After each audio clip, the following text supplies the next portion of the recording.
What's good, everybody? For those of you guys who are new to my channel, my name is Sidney Baker Green, and I am here with my good longtime friend Monique. She also runs a YouTube channel. She just got monetized. Monique, what is it that you do? Hey everyone, my name's Monique. I run a health, wellness, and lifestyle channel here on YouTube. So if you are interested in any health tips or anything like that, you should check out my channel and come say hi. So in this video, guys, we are going to be testing out Red's newest cinema camera, the Red Komodo, and we are going to be comparing it side by side with the Zcam E2-F6, what I believe to be a reasonably priced competition camera to the Red Komodo. We are going to be putting it in two different situations, both cameras in an uncontrolled and controlled lighting environment. Then we're going to take them back into post-production and really dive into the differences that these cameras have. So without further ado, Monique is going to model for us and we are going to get right into it.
All right, guys, here we are in DaVinci Resolve. I actually am re-recording this entire session because the first time that I recorded the post-production aspect of this, I found myself mincing words, trying not to upset anybody with my thoughts on the Red Komodo. And to be honest, that's very much so disingenuous to the entire review process. My only responsibility really is to be objective, be honest, and as transparent as possible about my user experience with the camera, not other people's user experience with the camera. And so that's where the transparency comes in, to let you guys know, yes, I did indeed shoot this footage right. Yes, my workflow is set up correctly. Yes, I black shaded the sensor, and I was still having these issues. And I also want to bring my viewpoints in from the fact that I haven't just worked with this Red camera alone or this type of Red footage from the Komodo, but I've worked with 8K monster footage that's in R3D. I've worked with Airy raw footage in post-production. I've worked with ProRes raw footage in post-production. And on top of that, I've worked with many different cameras. So my thoughts on that, when you have a $6,000 price tag on a camera in the middle of a global pandemic, I'm going to be as honest honest as possible because that's a big investment for anybody to make in their business, even if you can justify it with return of investment. So as I said, the noise issue that we saw here in video 1, and we're going to start off talking about the noise and my thoughts on that, were not a result of improper black shading. I went through my process transparently. I let the camera heat up to its operating temperature in the outside air temperature that it was going to be working in for upwards of 30 minutes, and then I black shaded the sensor. So that's to address any of the black shading comments that may come up or that were in the first video. The next comment that I saw was a suggestion that my workflow in DaVinci Resolve was improper. They hinted me back to an article published by Red that was done in November 2020, which is when I believe the beta version of DaVinci Resolve 17 came out. So with DaVinci Resolve 16, one of the best ways to work with red footage was going to be to have a custom color management preset, and then we're going to go in here and change the input color space to bypass, and then we're going to go ahead and change our color space to the red wide gamut in log 3G10, and then we're going to change our nit value to 10,000. We're going to keep it in Rec 709 2.4, and the last thing we're going to do is change it to red IPP2, medium tone map, and soft highlight roll off. However, now with the DaVinci Resolve wide color gamut, I'm still able to work in that extra wide color space that is suitable for both SDR and HDR deliverables. And there are slight luminance differences, but not so much where it really messes up my workflow because I'm very familiar with Resolve and knowing how to push and pull an image. So this also works. And as I said, this brings me right into Rec 709, and it color manages me through the IPP2 color space as well, which are in the camera raw settings there. So now that we've gotten that out of the way, let's talk about this noise issue. So this was exposed properly the way that we're supposed to expose for that linear data. No clipping in either the highlight channels, red, blue, green, or the shadow channels, red, blue, green. But if we have to clip something, it's better to clip the shadows because the highlights don't come back. I'm linking a post made by Red themselves talking about exposing for their camera, so you guys can kind of familiarize yourself with that. But Red comes out and says themselves in this article that you're choosing between highlight detail or shadow noise. Now, this generally is not an issue because most Red cameras have 18 plus stops of dynamic range, or at least so they say. Now, with the Komodo though, because we are experiencing less dynamic range, I believe that's why I'm getting such a heavy noise signature here, because I'm not willing to let go of my highlights, even though they still are on the hot side, as seen by this Luma key where I tried to pull back the detail and much didn't come back. That is what I think I'm seeing here. And when we compare this to the same image shot on the Zcam E2-F6 in ProRes RAW, we can see just how much more highlight information is there with similar camera settings without any of that noise. Now, when I do come in here and when I turn off that noise reduction, you do see we get that red noise here. And when we come back to the red image, right? If I turn off this noise reduction, you can see actually how much worse it is. But look at these darker regions here with the red noise. Notice how even when I pull up my temporal noise reduction, you can still see some of that noise in the phone, where that was very much so not the case here in the ProRes RAW version. When we actually just boosted that up slightly, all that noise went away. So I'm using less noise reduction, and if I really want to get this image clean, I'm gonna have to throw on some spatial noise reduction, and that's where we're gonna really start to see that decrease in fidelity of the skin or anything like that. The reason why I would do this is because I don't like the red color noise. I mean, I'm not saying red camera company colored noise, no, the actual color red. I don't like that showing up in my blacks. It just makes them not as clean. Now, to be honest, could you pass this off? Yes, but on a screen as big as mine, I'm definitely gonna see that if I'm actually watching the source footage itself. If you throw this onto something like YouTube and that's all you're doing, then you might not have to worry about it because YouTube's compression algorithm will probably clean that up for you. That being said, the noise is hard to get rid of with a proper exposure in my use cases on the Red Komodo. But that's why I said proper exposure, because when I let go of the light here, right, when I overexpose and I let go of those highlights that I would so desperately be trying to save, I notice that my noise signature isn't nearly as bad. As a matter of fact, there's no noise in any of these lighter regions, and there's no noise in my skin. Now, this light, this lamp here, is definitely gone. But what I discovered with this is because I'm used to shooting with so much dynamic range, or a little bit more than I guess the Komodo has, which is because of that global shutter sensor, you're seeing that drawback of the dynamic range there, but I'm able to get those cleaner shadows by simply letting go of some of the highlights and not trying to save the shadows. For me, I would just simply like the best of both worlds where I don't have this noise problem. Hence, like when we go to my other images, when we're going to go through them, you'll see why I do end up preferring the Zcam for $2,000 less, because I'm not dealing with that noise and I'm not having to make so many sacrifices in those areas. We will talk about recoverability in a minute, but we're just going through making these comparisons so far. And so you see, I actually didn't reduce noise on this image when I came back and I graded it. And furthermore, one of the things I could have done too, just to even give me a nice starting point, was bring my ISO from 800 down to 200, and it gives me a nice look overall. Now again, these bottom portions of the light are still very much so gone, as they are in the Zcam footage, just not to this hot point. I feel that when we look at the Zcam counterpart image of this, it just looks a little bit more softer, and I was able to go through and give it the full look that was given to the footage here. So yes, I did let go of the highlights, but it did give me cleaner noise values in the in-game overall. But when we turn off actually grading in the look that was created here, right, we can see that the shadows are very much so clean on the Zcam side, needing no noise reduction whatsoever, even when it was shot in RAW. We do not need that noise reduction, which is awesome. So the next thing that I want to talk about is this highlight recoverability. We're going to go through this footage and just talk about the luma keys that I tried to pull on the sky to really bring back that detail. Now, this is an exaggerated version. This would not be my preferred method for doing this, pulling a luma key in a much more, how should I say, budget heavy set. I would have brought in some professional lighting to bring down the level of the sky and shoot this properly. Lighting is king. But what we're doing here is we're doing uncontrolled lighting with one set of shots. Then we're going to bring in some artificial light to boost the level on the talent's face so we can bring down the sky with a luma key with less aggressive tactics. And same thing in these sets over here. And so basically we have the red Komodo here, and when I pull in that luma key, this is the overall image that I'm getting. Now, I was initially pleased with this because I graded the red footage first. I think her skin tones look beautiful. I love the colors happening here. And overall, for this being an uncontrolled lighting situation with just natural light, even with the heavy noise reduction, I would still end up using it. If this was the only camera that I had, it would work out. Personally, I would throw in just a little bit of spatial noise reduction to clean up those shadows to the best of my abilities as seen here. But when I do that, the face does get a little bit soft, but it kind of takes some of that edge off of the image, that digital edge that I find the red Komodo has. So I'm not going to complain too much. However, I did find the ProRes 422 internal, so ProRes 422 HQ on the Zcam faring just as well as the red Komodo overall. And furthermore, what you're seeing here is the difference between the full frame sensor and the Super 35 sensor on the red Komodo. Now, where the Zcam did struggle with this was because I shot the white balance improperly.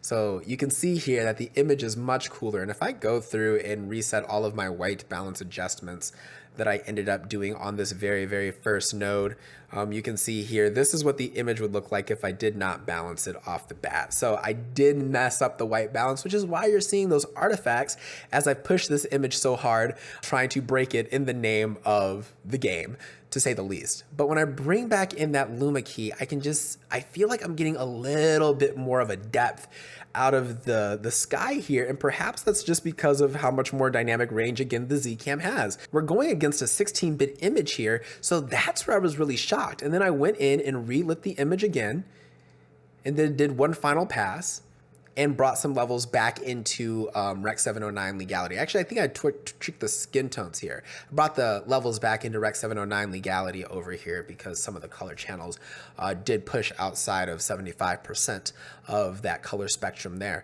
But overall, pleasing image. Again, the drawback, and by the way, this is 4K, which is why you're seeing the quality sharpness difference.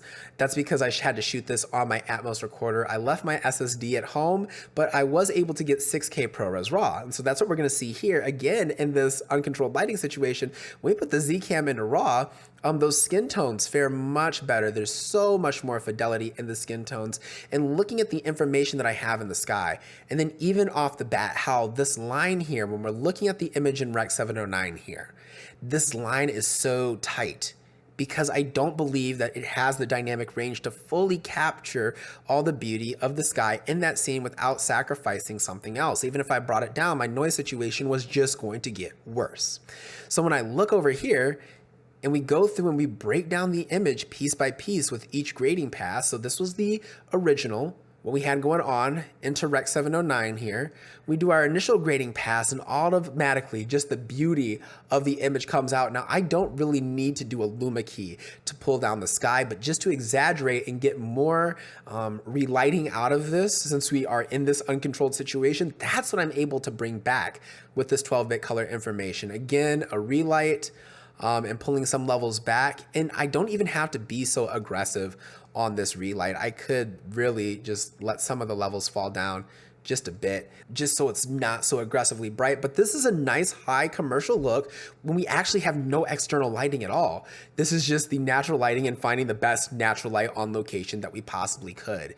And again, I'm not suffering from this noise issue overall. When I zoom into 100% and turn this off, I mean, we don't have much noise at all when we're just looking at this one image over here.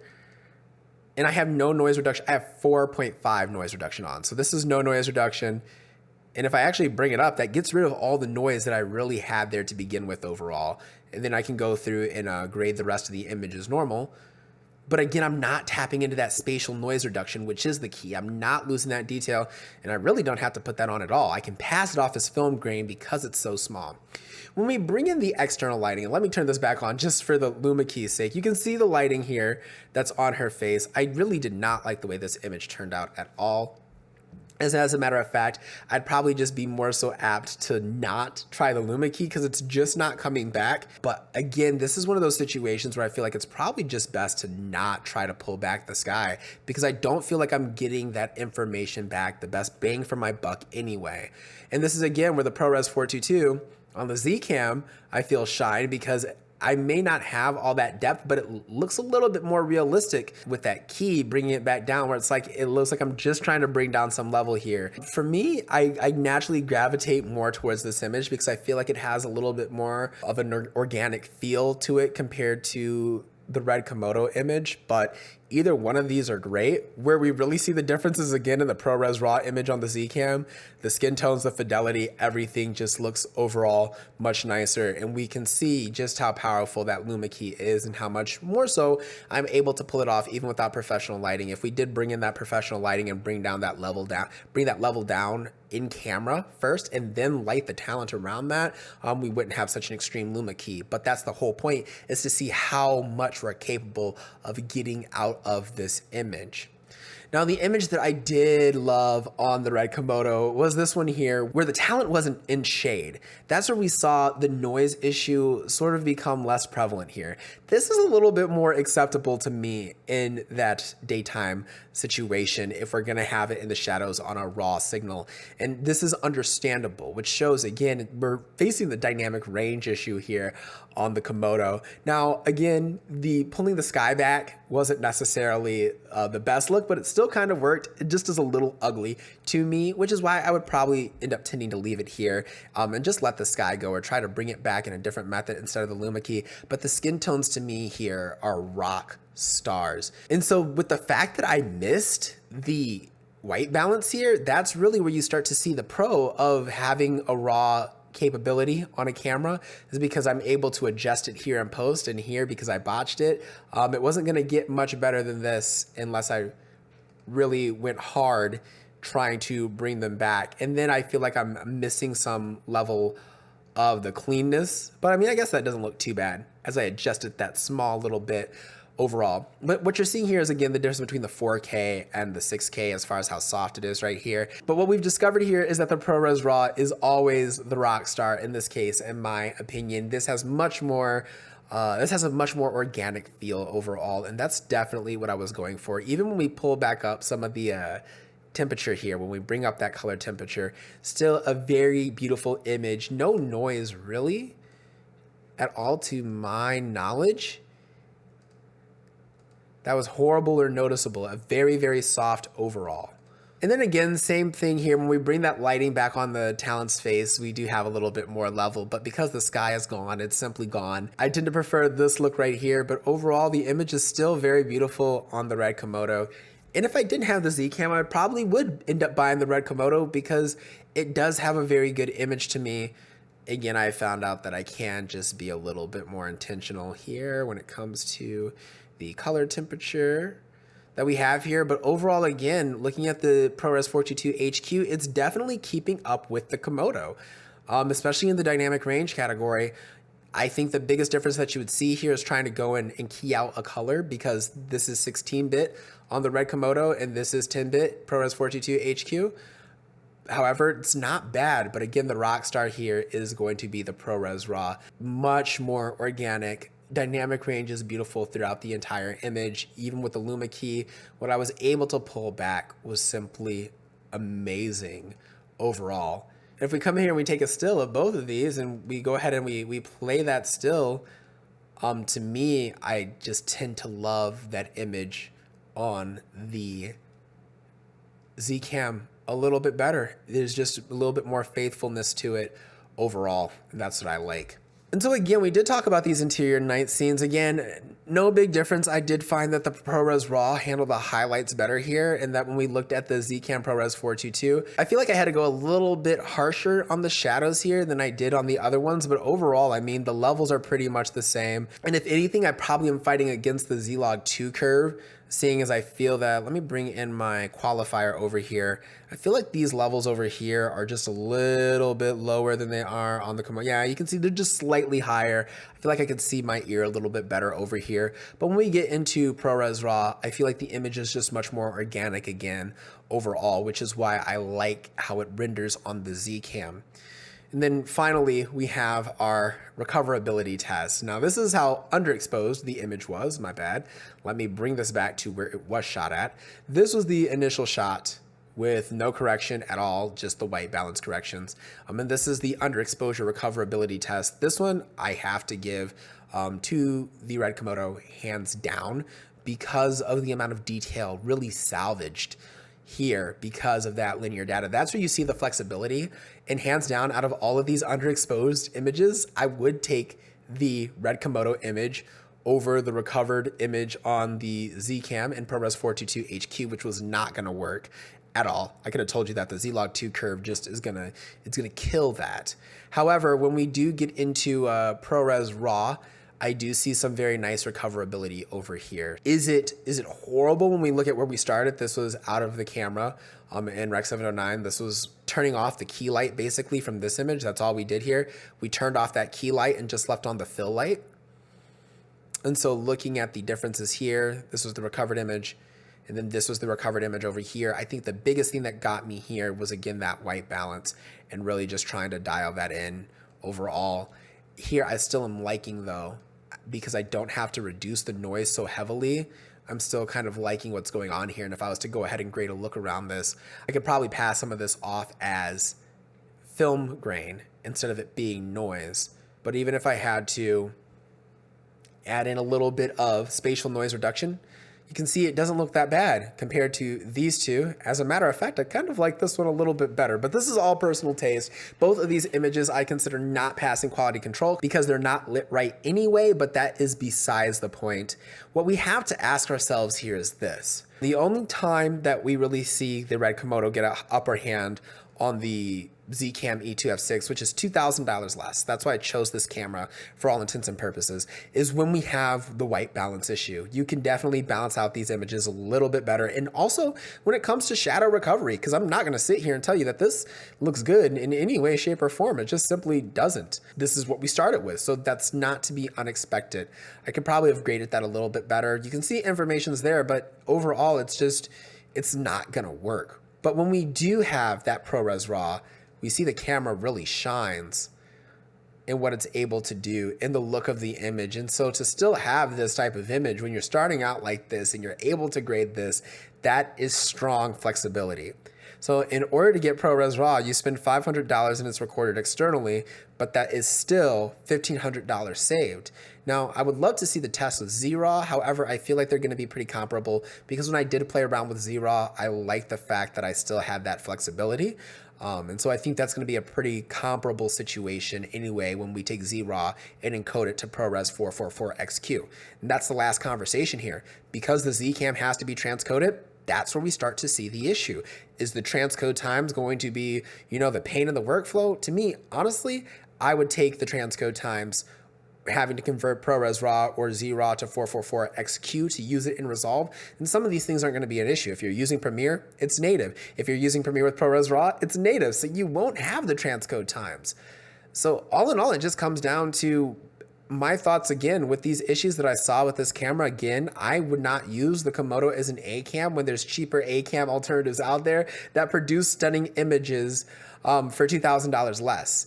The only reason I would get a Komodo is simply if I wanted the red name. Nothing more, nothing less. So when it comes to comparisons like these, of course, they're always up to the interpretation of the person. I personally just don't feel like the red Komodo has that narrative look. There's something about it that just doesn't give it that look to me. And I think it's because I feel like the Zcam E2-F6 has more dynamic range, and we definitely saw the Zcam E2-F6 pull ahead when it comes to ProRes RAW. Now, the only reason why the Zcam, or you could argue at least the Zcam, would lose even in the RAW department is because it's not internal recorded RAW, and because the RAW has to be transcoded. Even if you do use internal ZRAW, you still have to transcode the RAW. And that's the biggest downside. That's why I feel like I really kind of wanted the red Komodo to win, because I wanted a reason to say, hey, there's no option here and I need this option and I won't put up with all of the politics about it. I'll just go get a system that does that. Unfortunately, I still like the image of the Zcam better, and I don't feel like internal RAW is worth the extra $2,000, especially when it performs the way that it does on the Komodo. But that's just me personally. So you guys can take from this what you guys wanted. These are my opinions. If you guys want to talk about it, keep it respectful in the comments as always, because we know this camera world can be toxic. If you guys like this video, be sure to give me a big thumbs up, hit that subscribe button, turn on those post notifications if you have not. Be sure to follow me on my social media. A link is in the description down below, as well as the YouTube fam. Their links are also in the description down below. If you guys are ever feeling uninspired, uncreative, or just want to give up on life, remember, every day, airplanes take off against the wind. Keep climbing, stay inspired, and as always, stay fabulous. My name is Sidney, and I will see you beautiful people next time. Peace out.